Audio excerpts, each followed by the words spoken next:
नमस्कार दोस्तों। लोग कहते हैं कि मोहब्बत का नशा हर नशे से बढ़कर होता है, लेकिन आज के वक्त में देखें तो सियासत का नशा, सत्ता का खुमार हर नशे से ज्यादा होता है। अब देखिए ना, उत्तर प्रदेश में अगर देखें तो दयाशंकर सिंह जो उत्तर प्रदेश में बलिया से चुनाव जीते हैं और योगी सरकार में मंत्री बनने की रेस में शामिल है, वो और उनकी निवर्तमान मंत्री पत्नी स्वाति सिंह लगभग 5 साल के दरमियान दोनों के रिश्ते बहुत अच्छे रहे।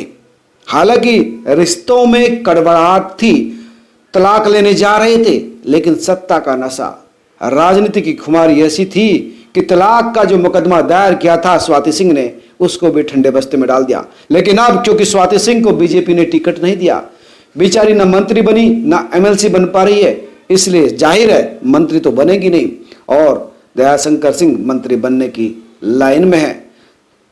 संगठन में अच्छी पकड़ है, योगी के नजदीक है, जाहिर है मंत्री बन सकते हैं। ऐसे हालात में स्वाति सिंह ने सोचा कि क्यों ना फिर से रास्ते जुदा कर लिए जाए। अब फिर से स्वाति सिंह अपने वकील के साथ फैमिली कोर्ट में पहुंची है और अपने पति दयाशंकर सिंह से तलाक मांगा है। जाहिर है अब दोनों अलग रहना चाहते हैं। दरअसल दोनों की राजनीति की शुरुआत लखनऊ विश्वविद्यालय से हुई। दयाशंकर सिंह छात्र नेता थे लखनऊ विश्वविद्यालय में और स्वाति सिंह उनके लिए प्रचार किया करती थी, उनके लिए कैंपेनिंग करती थी, वोट मांगा करती थी और वोट मांगते मांगते दोनों के बीच मोहब्बत पनपी और ये मोहब्बत इतनी पनपी कि दोनों ने शादी कर ली। लेकिन जल्दी ही दोनों के रास्ते भी जुदा होने लगे। दोनों के बीच डिफरेंस 2008 में आना शुरू हुआ और 2012 में स्वाति सिंह ने फैमिली कोर्ट में दायर कर दिया तलाक का मामला। हालांकि इस दौरान घटनाक्रम फिर बढ़ा और 2017 के विधानसभा चुनाव से पहले दयाशंकर सिंह ने बसपा प्रमुख मायावती पर अभद्र टिप्पणी कर दी, जिसको लेकर हंगामा बरपा। बीजेपी ने भी समझा कि इस तरह से मायावती पर अटैक करना दलित वोटरों के लिए पार्टी में गलत छवि, गलत संदेश देगा, इसलिए दयाशंकर सिंह को 6 साल के लिए पार्टी से बाहर कर दिया। लेकिन इसी बीच बसपा के कई नेता सामने आए।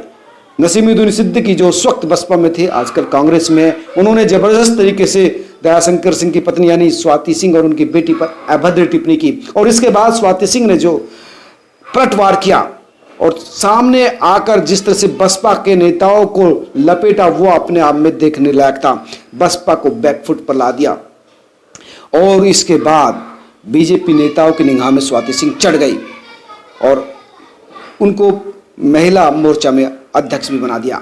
इसके बाद उनको सरोजनी नगर सीट से भी टिकट दे दिया। स्वाति सिंह का इफेक्ट, मोदी सरकार का इफेक्ट, तमाम चीजें ऐसी थी कि जहां से वो सीट जो बीजेपी के लिए दुर्गम थी जीतना, वहां से स्वाति सिंह ने जीत हासिल की और जीत हासिल करने के बाद योगी सरकार में मंत्री भी बनी। लेकिन इस बार दयाशंकर सिंह ने उनका टिकट कटवा दिया और खुद, हालांकि लखनऊ की सरोजनी नगर सीट से बीजेपी ने उनको टिकट नहीं दिया, राजेश्वर सिंह को वहां से टिकट दिया गया, ना ही दयाशंकर को दिया ना स्वाति सिंह को। दयाशंकर सिंह को बलिया से टिकट दिया जहां से वो जीत कर आए, स्वाति सिंह को टिकट ही नहीं मिला और इसलिए अब दोनों के रास्ते जुदा होने के कगार पर है। स्वाति सिंह ने फिर से फैमिली कोर्ट में मुकदमा दायर किया है तलाक के लिए। हालांकि 2012 में, जैसे मैंने आपने बताया कि 2012 में फैमिली कोर्ट में मुकदमा दायर किया, उसके बीच में बसपा एपिसोड, उसके बाद में मंत्री बनना, इसलिए ठंडे बस्ते में चला गया। दोनों मुकदमे पे तारीख पर हाजिर नहीं हुए, इसलिए मामला ठंडे बस्ते में चला गया। अब स्वाति सिंह उस मामले को फिर से ताज़ा कर रही हैं और उनका कहना है कि वो अपने पति से तलाक चाहती हैं, क्योंकि उन्होंने आरोप लगाया है दयाशंकर सिंह पर कि दयाशंकर सिंह उनके साथ मारपीट करते हैं, प्रताड़ना का आरोप उन पर लगाया है। स्वाति सिंह का एक वीडियो भी वायरल हुआ था जिसमें एक पीड़ित से वो बात कर रही थी और उसका पक्ष ले रही थी और कह रही थी कि दयाशंकर सिंह एक गलत आदमी है, उसकी शादी भी गलत आदमी के साथ हो गई और ये बात जो मेरी और आपके बीच हो रही है, यानी पीड़ित और स्वाति सिंह के साथ जो बातचीत हो रही है, वो दयाशंकर सिंह और उसके भाइयों को पता न लगे, क्योंकि अगर उनको पता लगेगा तो वो उनके साथ मारपीट करेंगे। यानी उनके ऊपर गंभीर आरोप स्वाति सिंह ने लगाए हैं कि दयाशंकर सिंह उनके साथ मारपीट करता है, बदतमीजी करता है, प्रताड़ित करता है उनको और इसके लिए ही यही आरोप लेकर वो फिर से कोर्ट पहुंची है, यानी अब वो तलाक लेना चाहती है।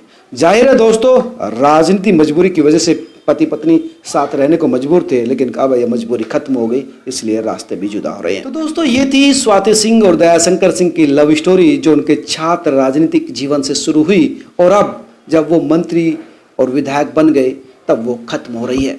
आप क्या सोचते हैं वर्तमान राजनीतिक परिदृश्य पर, संबंधों पर? हमें कमेंट करके जरूर बताएं। नमस्कार।